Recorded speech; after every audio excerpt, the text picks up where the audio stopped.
إلى الدنيا ولكن تنسل إلى حضرة النبي المصطفى رسول الله صلى الله عليه وسلم وإلى إخواني من الأنبياء المرسلين والشهداء والصالحين والملائكة المقربين خصوصا صاحبنا الأكبر Imam Junaid al-Baghdadi وخصوصا yang santri Maulana Syekh Abdul Halim wa Bisra Mambek Biram Jumwa Durati Mulim Al-Fatihah.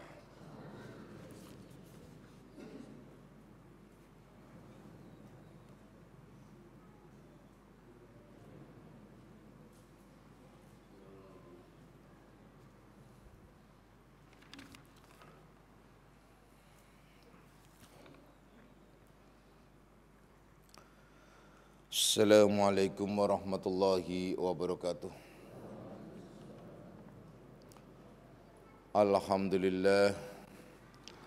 Alhamdulillahilladzi karrama bani adama wastafa minhumul ulama wa akhtara minhumuz zuhada wal hukama wal kurama wa faddala minhumul arifina billahi wassifati wal asma wa azaqahum lazzatal mahabbati wa tallahum haqiqatil asya'i minal ardi was sama wassalatu wassalamu ala sayyidina Muhammadin khatamil anbiya alladzi khuliqa min zatihi wa minhu jami'ul asya wa ala alihi wa ashabi sadatil awliya wa ala tabi'in wa tabi'in tabi'ina lahum bi ihsanin ila yaumil jazaa. Subhanaka la ilma lana illa ma 'allamtana innaka antal alimul hakim wa la haula wa la quwwata illa billahil aliyyil azim amma ba'd. Ma'asyiras salikin, kaum bapak dan kaum ibu jamaah pesantren Akmaliyah anak rohaniahku semuanya, baik yang hadir secara jasmani maupun nafsani, baik yang mendengarkan langsung di pesantren Akmaliyah maupun yang melalui radio online Akmaliyah. Insyaallah mudah-mudahan di senja hari ini kita berlimpah rahmah, maghfirah serta hidayahnya, amin ya rabbal alamin.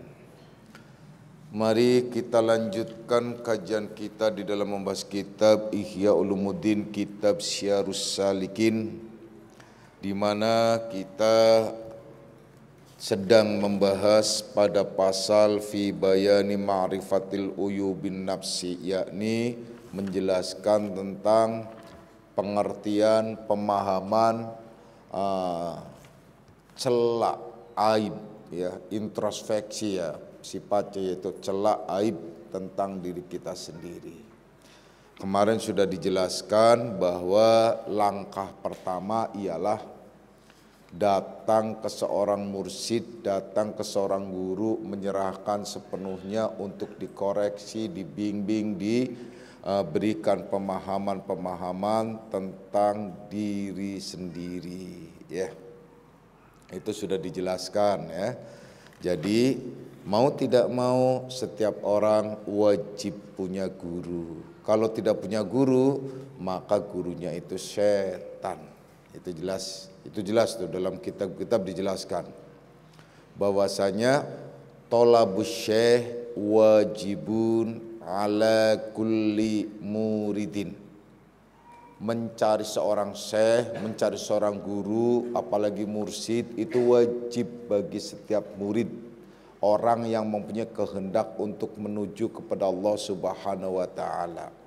Apabila tidak punya, tidak ketemu, dan memang tidak mau apalagi untuk punya seorang guru, seorang mursyid, maka disebut fasyaikhuhu syaitan, maka syekhnya, gurunya itu setan. Kenapa disebut gurunya setan? Begini, pemikiran, gambaran, angan-angan itu tidak bisa terkontrol. Apabila hanya angan-angan oleh diri sendiri, itu tidak bisa terkontrol.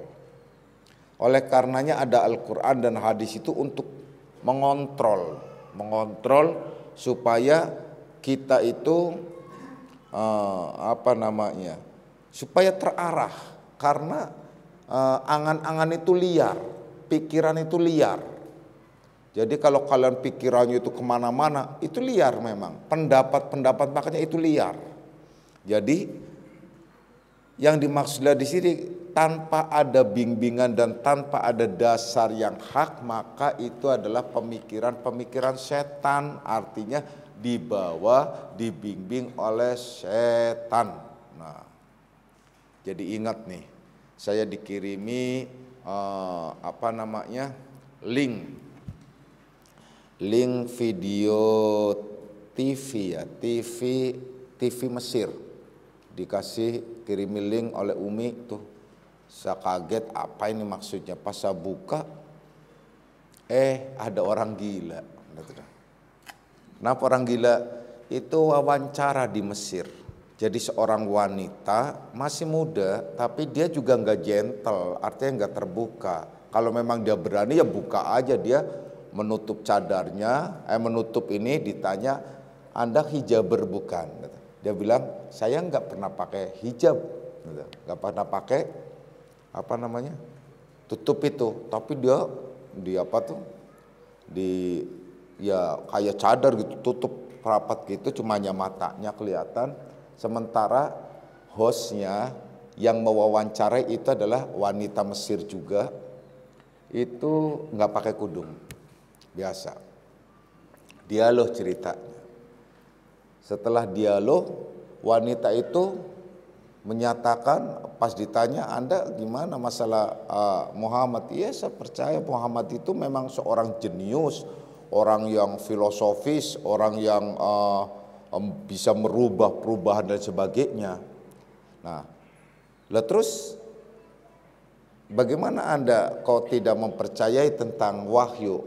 Tidak ada wahyu. Wahyu itu adalah kebohongan dan itu perkataan Muhammad. Lah terus Jibril gimana? Jibril itu hanya mitos. Wah, udah. Loh kok Anda bisa berani? Terus dasarnya apa? Ya itu begitu, memang nggak ada semuanya. Wah, si pewawancara itu ngamuk. Nah, ya Anda bisa berbicara dengan orang gila ya, saya kira Anda ini. Padahal itu TV live itu. Anda itu orang gila itu ya, udah ada. Enggak ya, memang begitu adanya. Nah, saya tutup begini juga supaya supaya keluarga nggak kaget, orang-orang juga, saya juga nggak dibunuh sama orang-orang. Nah itu masih takut dibunuh. Nah, terus akhirnya ya sudah kalau gitu, udah keluar aja kamu. Nah, diusir dari wawancara itu, diusir. Nah itu contoh. Kenapa? Yang Bapak maksud di sini ialah contoh bahwa imajinasi, pemikiran wanita itu adalah dibawa oleh arus setan.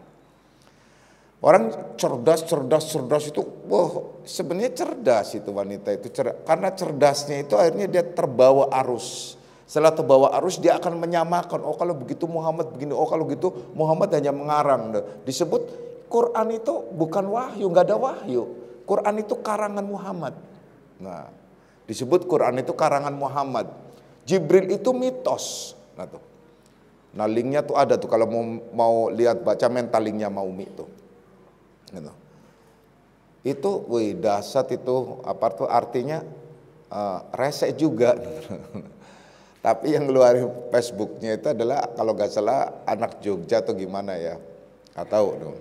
Yang jelas saya nggak begitu marah, udah saya lihat sepintas, oh ini dengan bahasa mesinnya itu, tapi ada terjemahan itu salah satu, maksudnya contoh. Jadi kalau wajar kalau orang-orang Eropa, orang-orang nggak mempercayai, karena itu pemikiran radikalnya kemudian dibawa lagi sains macam-macam dan sebagainya, akhirnya ya susah. Nah kita juga bisa memaklumi juga, walaupun sebel tetap kalau ada di depan ya satoyor, bukan satoyor sih, saya toyornya bukan pakai ini, tapi satoyornya pakai palu,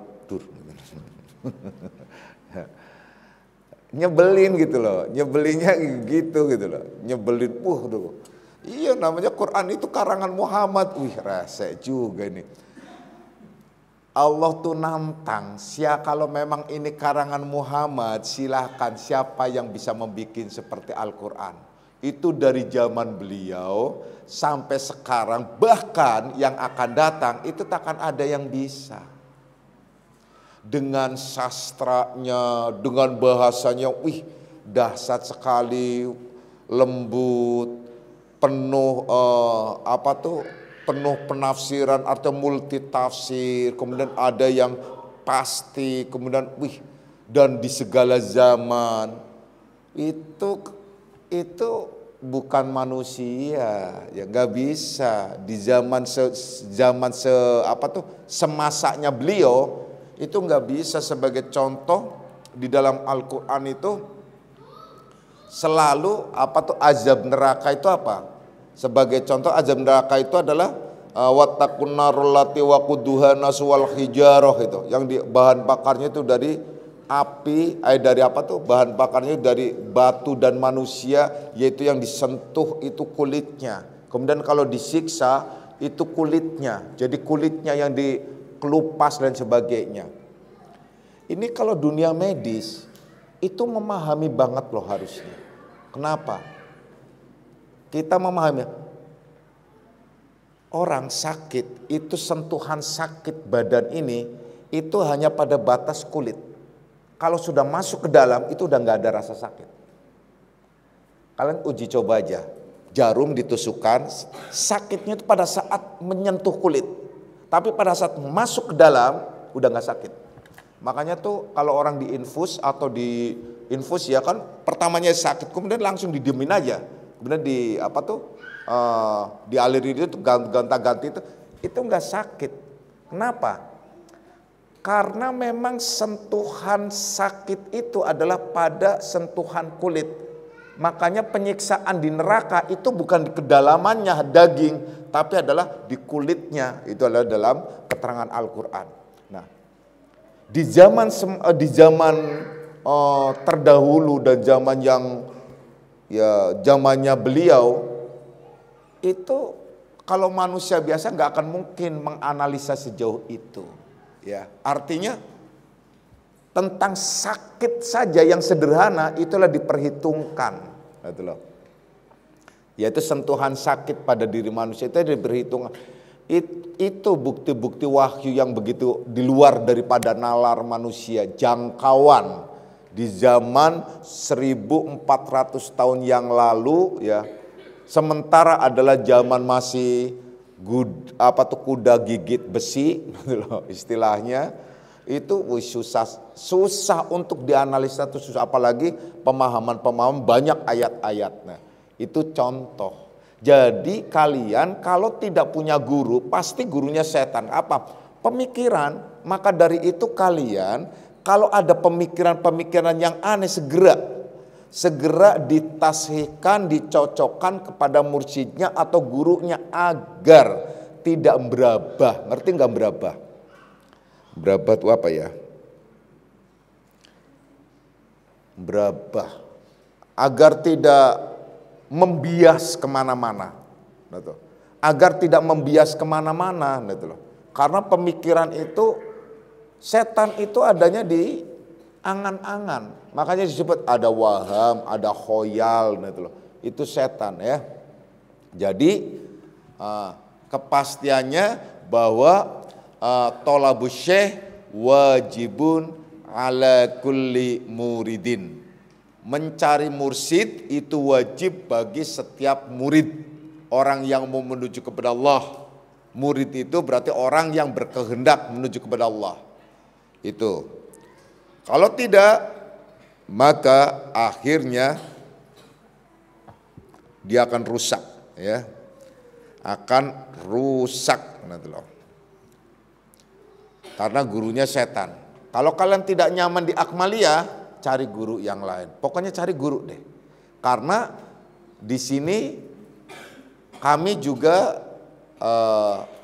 mengacu pada firman Allah, ya, di ayat berapa? 257 apa surat Al-Baqarah. Pokoknya setelah ayat kursi itu aja menyatakan begini.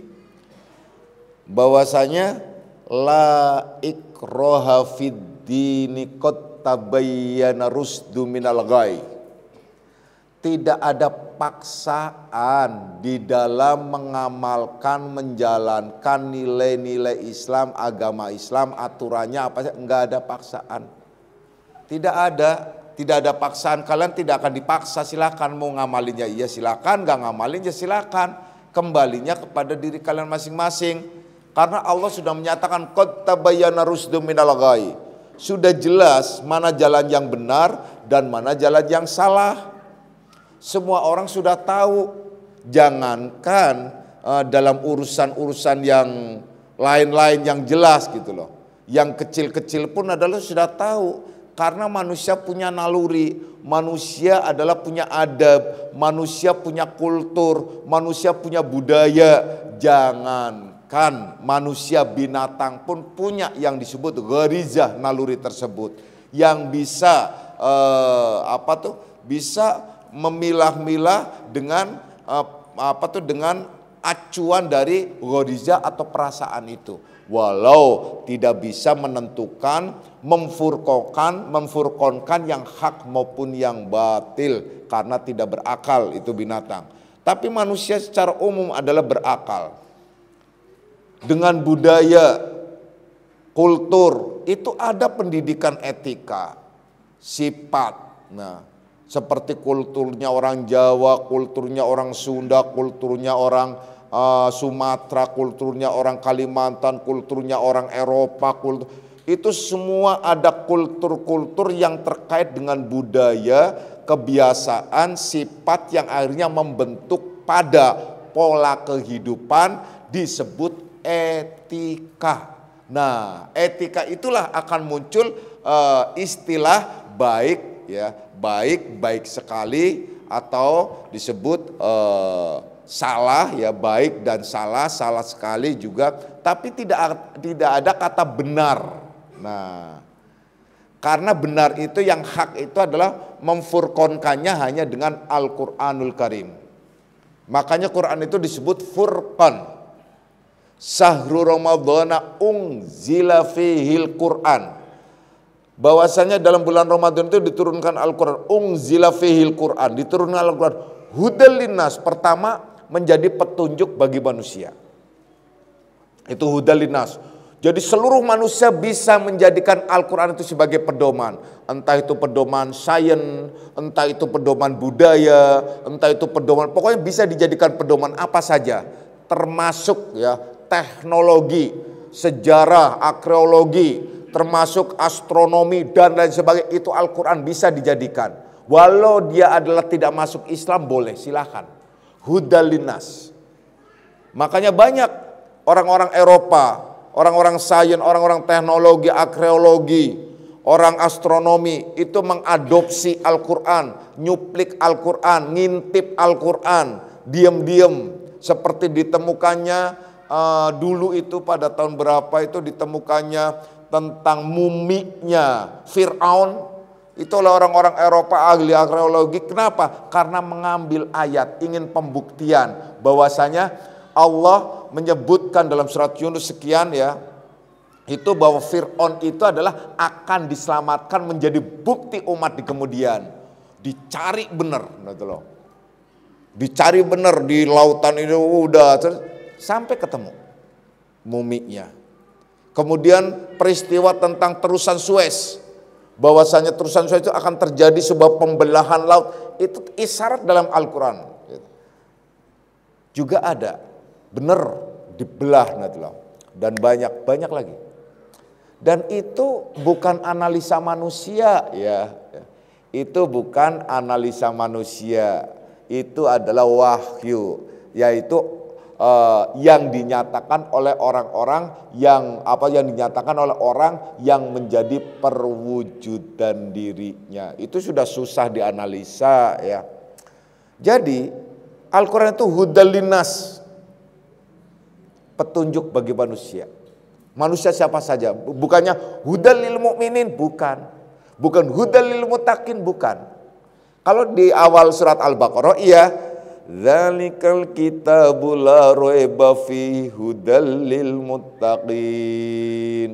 La raiba fihi diawali dengan la raiba fihi hudal lil muttaqin, petunjuk bagi orang yang bertakwa. Jadi kalau sudah tidak ada keraguan, itulah orang-orang yang bertakwa yang menjadikan Al-Quran sebagai acuan hidupnya. Itu kalau sudah tidak ada keraguan sedikit pun, pasti Al-Quran dijadikan sebagai acuan hidupnya, sebagai sebagai pedoman. Tapi bagi orang-orang yang masih ada keraguan, gak akan mungkin Al-Quran dijadikan pedoman hidup. Yaitu yang dijadikan pedoman hidup yang senang-senang aja, yang sesuai dengan diri kita, yang kira-kira cocok dengan kita, baru dijadikan pedoman. Wah, ini menurut Al-Quran begini gitu loh.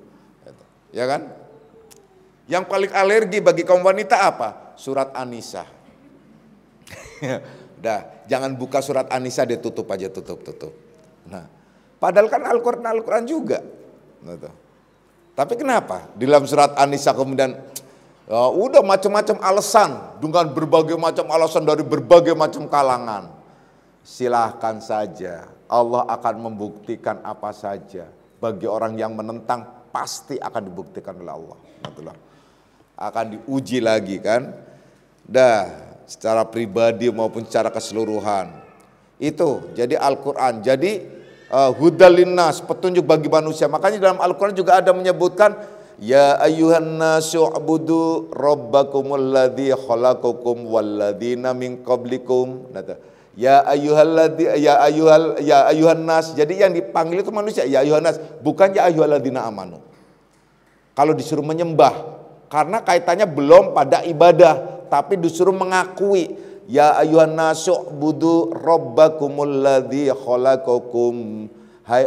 Wahai manusia, coba sembah Tuhanmu. Tuhan yang mana? Tuhan yang telah menciptakan kamu. Nah itu loh. Sembah deh gitu. Percaya, yakini dulu, lihat tuh. Ya ayyuhan nasu ubudu rabbakumul ladzi khalaqakum. Jadi yang telah menciptakan kamu dan telah menciptakan orang-orang yang terdahulu sebelum kamu. Nah itu loh. Artinya Tuhan kamu, yaitu mana kalau begitu? Nah kalau sudah mulai penasaran, lanjut, baru namanya Allah. Terus gimana? Baru diterangkan yang lain. Setelah beriman benar, baru dipanggil. Ya ayyuhalladzina amanu aqimus shalah wa yutuz zakah. Baik orang-orang yang beriman, dirikan sholat dan tunaikan zakat. Atau ya ayyuhalladzina amanu. Nah, wahai orang-orang yang beriman. Itu suruh apa? Suruh amar ma'ruf nahi mungkar dan selanjutnya dan selanjutnya. Ya, itu Al-Quran bertahap jadinya. Jadi Al-Quran itu petunjuk bagi seluruh manusia. Kemudian dilanjutkan hudal linnas wa bayyinati minal huda. Menjelaskan, ini kalimat wa bayyinati minal huda artinya menjelaskan tentang petunjuk-petunjuk sebelumnya. Artinya memperkuat dan sekaligus mengamandemen. Nah, petunjuk-petunjuk sebelumnya dimasukkan dan dimasukkan yang benar ini loh. Nah itu. Karena yang dulu-dulu apa? Yang dulu-dulu sudah tercampuri oleh pikiran-pikiran manusia apa dan lain sebagainya, sehingga ada surat-suratnya nama-nama orang-orang tertentu yang pada zaman peralihan dan masih banyak lagi. Nah, sementara waktu ayat kitab ini turun, orang ini belum lahir loh. Nah, orang ini belum lahir, tapi kenapa tiba-tiba menjadi surat dan lain sebagainya? Sebagai contoh banyak lagi ya. Kita nggak berbicara terlalu jauh. Jadi di situ menjelaskan tentang petunjuk-petunjuk sebelumnya, maksudnya mengamandemen. Jadi mencukupkan, menyempurnakan ini yang sebenarnya begini, kondisinya begini, keadaannya begini, kedudukannya begitu ya. Kemudian setelah wabayinatil minal huda wal furqan. Apa itu wal furqan? Yaitu pembeda, dapat membedakan, dapat memilah, memfurqankan mana yang hak dan mana yang batil. Ini adalah masalah hukum, tauhid dan lain sebagainya. Sehingga orang yang sudah beragama Islam, sudah menganut menjadi orang Islam, itu pasti akan terjadi lain daripada orang-orang musyrik. Maka dari itu diisyaratkan dalam hadis juga tukhliful musyrikin, lainkan dirimu Ya, dari orang-orang musyrik, lain cara bicaranya, lain cara pakaiannya, lain cara ibadahnya, lain cara jalan hidupnya dan lain sebagainya. Itu nggak boleh sama, ya. Nah terus gimana kalau kita ibadahnya, sholatnya pakai celana? Ya sama dong. Nah terus pakainya apa, sarung? Ya sama juga sama orang Bali. Nah terus pakai apa? Jubah, jubah juga sama. Nah, jubah kan pakainya orang Arab, orang Abu Jahal juga pakainya jubah. Abu Jahal, Abu Lahab itu pakai jubah loh. Nah, terus apa lagi? Nah terus yang bagaimana? Nah itu bukan pada pola itu ya, yang dimaksud lain kan cara ibadahnya bukan cara pakaiannya. Kalau pakaian itu sifatnya menutup aurat. Menutup aurat itu hanya disuruh menutup aurat. Cara menutupnya sesuai dengan kondisi dan keadaan, kultur, budaya setempat, itu tidak ada masalah. Ya, kalau kalian orang Indonesia, sumpamanya ya sudah berpakaian sesuai dengan orang Indonesia, contohnya kan, nggak apa-apa. Tidak harus pakai jubah ya. Dah, kita lanjutkan. Jadi itu keadaan dan kondisinya. Jadi sekali lagi Bapak tekankan kepada kalian, andai tidak di Akmaliyah, di mana saja kalian boleh, yang penting punya guru, punya tempat sandaran, punya kalian di mana kalian bisa mempertanyakan, di mana kalian bisa melakukan apa saja tanpa salah, disandarkan kepada mursyidnya atau gurunya. Kemudian kita lanjutkan. Ya. Kita lanjutkan bahwasanya yang jalan yang kedua itu, seorang salik itu hendaklah punya saudara ya.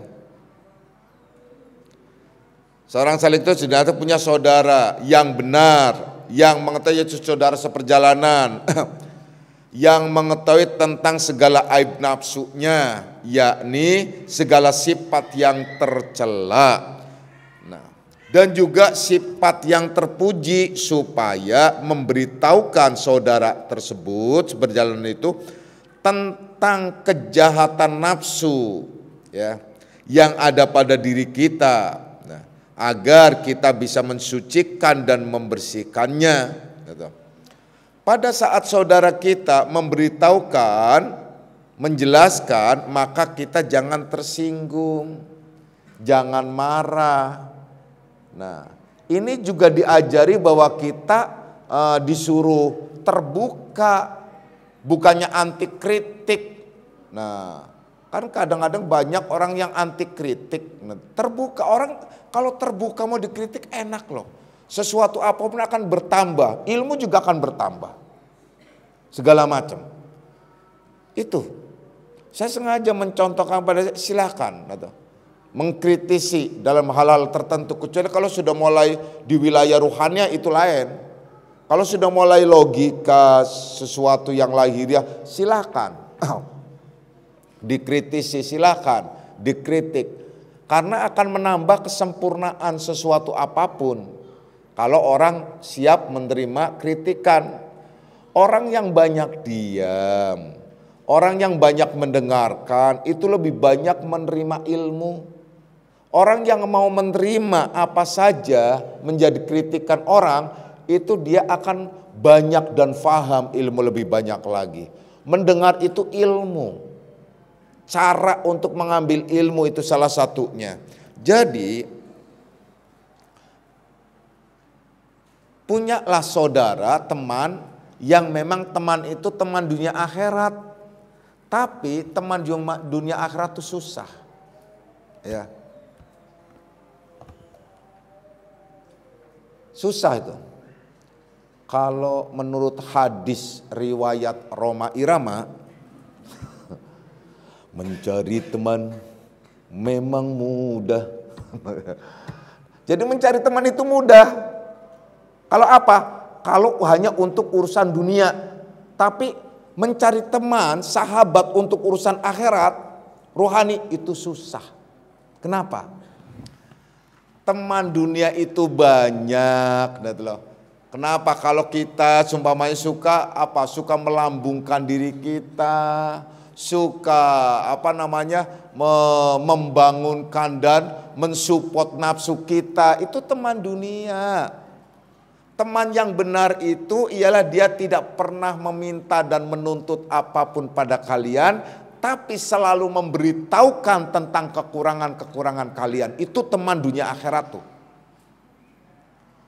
Kalau teman dunia saja itu biasanya pada saat kita mendapatkan kesejahteraan baru pada dekat teman-teman dunianya. Tapi pada saat kita sedang menderita, teman-teman dunia itu pada kabur semuanya.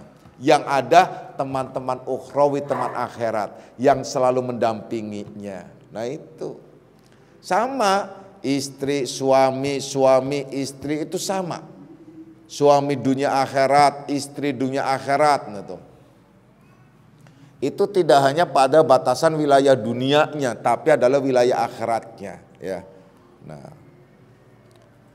jadi kalau istri dunia akhirat itu apa? Yaitu menurut hadis yang diriwayatkan oleh Maggie Z. Aduh, makan makan sepiring berdua di gubuk derita. Aduh, susah amat hidup gitu ya. Nah, itu jadi makannya itu. Artinya makan enak ya bareng-bareng enak ya. Makan susah susah ya bareng-bareng susah, udah bareng-bareng deh pokoknya. Itu adalah teman seperjalanan. Teman seperjalanan yang paling baik dan bagus kalau bisa kalian dapat itu istri bagi laki-laki. Bagi wanita itu suami, itu teman seperjalanan yang tidak ada dua aja, yang paling bagus. Karena apa? Yang tahu kedalaman wanita, istri ialah suami. Yang tahu kedalaman suami, ia juga istri. Rahasianya suami ada pada istri, rahasianya istri ada pada suami. Makanya rahasia-rahasia itu harus ditutupi. Dan itulah yang akhirnya Allah menyatakan seorang wanita istri itu pakaiannya suami, suami itu pakaiannya istri, yang harusnya saling menutupi. Nah, saling menutupi di sini bukan berarti mendiamkan kekurangannya. Menutupi dari orang lain tetapi memberitahukan tentang kekurangannya. Ih Pak, kok ternyata gudigan. Nah itu. Tapi bukan di tempat umum. Suami saya ternyata gudigan loh. Ya salah. Atau sebaliknya bagi laki-laki terhadap wanita. Wih ternyata istri saya apa? Bintitan gitu loh. Tukang intip gitu loh. Nah, macam-macam gitu. Dan banyak lagi ya. Jadi itu prinsipnya itu semacam itu. Jadi jalan yang paling baik dalam berteman ialah suami, istri, anak, orang tua, saudara, kakak, beradik, itu paling bagus. Karena apa? Itu tadi kedalaman rahasia itu banyak. Rahasia laki-laki ya hanya istri yang tahu. Nah itu loh. Seorang suami kentutnya gede banget, ya di umum gak mungkin lah gitu. Saya cuma kentut gede di umum gak mungkin, tapi deket istri gak apa-apa. Ini contoh ya. Atau apa lagi? Contohnya banyak pokoknya banyak. Wanita sumpamanya kentut malu-malu gitu loh. Sama siapa? Sama umum malu-malu. Tapi bisa jadi sama suami enggak malu-malu, enggak malu-malu. Ada yang enggak malu-malu, tapi ada yang sampai sekarang juga masih malu-malu sama suami, kentut ditahan-tahan, gitu. Tahan, akhirnya tetap aja enggak bisa, akhirnya berubus, gitu. Akhirnya jadi suaranya aneh, aturan dut, gitu. Jadi tit tit tit tit tit, kan? Jadi begitu kan? Karena ketahan-tahan kan, itu loh. Jadi suami istri itu adalah kau adalah aku adalah kau bahagian diriku, aku bahagian dirimu, aku adalah ya dirimu. Ya sudah, tidak ada rahasia. Jadi nggak perlu malu-malu. Seorang istri nggak perlu malu terhadap suami, nggak perlu malu terhadap istri dalam hal-hal tertentu. Tapi ada saatnya malu, nah itu loh. Saatnya malunya seorang wanita terkadang itu berlebihan. Kalau di Jawa itu wanita apalagi pengantin baru, wah, wanita itu adalah makan bareng sama suami aja, makannya cimit-cimit gitu. Wah, orang Jawa itu loh, cimit-cimit. Udah selesai. Suami, ya wah ternyata istri saya makannya sedikit banget kok tapi gemuk ya. Makan dikit tapi gemuk gitu, heran gitu. Wah, suami itu wah, udah langsung pergi langsung kerja belum sampai jauh langsung dia ambil makanan, langsung bok makan. Nih, tuh wanita Jawa tuh biasanya begitu. Jadi ya semacam begitu. Nah tuh. Di depan suami diem aja. Suami ngapain diem, nunduk gitu. Iya, enji gitu. Monggo, udah janji monggo. Coba pas suami nggak ada, lihat di buku hariannya. Dasar lu laki-laki bajingan apa segala macam. Wah, udah. Itu di buku harian gitu loh. Itu bisa jadi, tapi bukan ibu-ibu Akmaliyah. Ibu-ibu Sonono yang jauh gitu ya. Di sudut perkampungan yang tidak mengerti tentang adab itu. Jadi banyak. Jadi sebenarnya nggak harus. Kamu wanita nggak harus. Jadi ada ya. Nah, ada saatnya, ada apa tuh? Masaknya gitu loh. Mana memang masaknya harus menjaga diri, tapi bukan malu menutupi kekurangannya. Ada masaknya memang harus terbuka, lepas semuanya. Itu yang disebut yang dikehendaki. Karena kalau ditahan apapun terjadi masalah yang tidak baik. Contoh, kan suami-suami juga. Kalian karena malu banget sama suami, dia nahan kentut, nahan berak semuanya. Ya. Tahan-tahan, akhirnya jadi penyakit ke rumah sakit. Ditanya dokter kenapa? Ini sebenarnya kembung aja nih karena nggak bisa kentut-kentut. Bukan nggak bisa dok, karena saya malu didampingin suami terus. Ya, nah itu kan. Akibat apa? Itu penyakit. Akhirnya kan jadi penyakit. Nggak harus. Yang namanya buang angin itu bukan sebuah aib, nah itu loh. Di hadapan suami, di hadapan istri itu bukan aib. Tapi di hadapan orang banyak, malu juga sih. Orang banyak ya. Tapi nggak apa-apa, masa bodoh kalau memang itulah harus keluarin aja gitulah. Nah, udah. Nah, itu sebagai contoh. Jadi banyak nahan pipis sama itu loh. Ibu-ibu nahan pipis kan susah tuh ibu-ibu, kalau laki-laki mah gampang. Nahan pipis ngapain ditahan-tahan? Wah, waktu pulang tuh dari dari Jawa, macet kan di tol. Tol juga resek kan, cuma hanya ada adanya kilometer-kilometer tertentu, wih, heboh.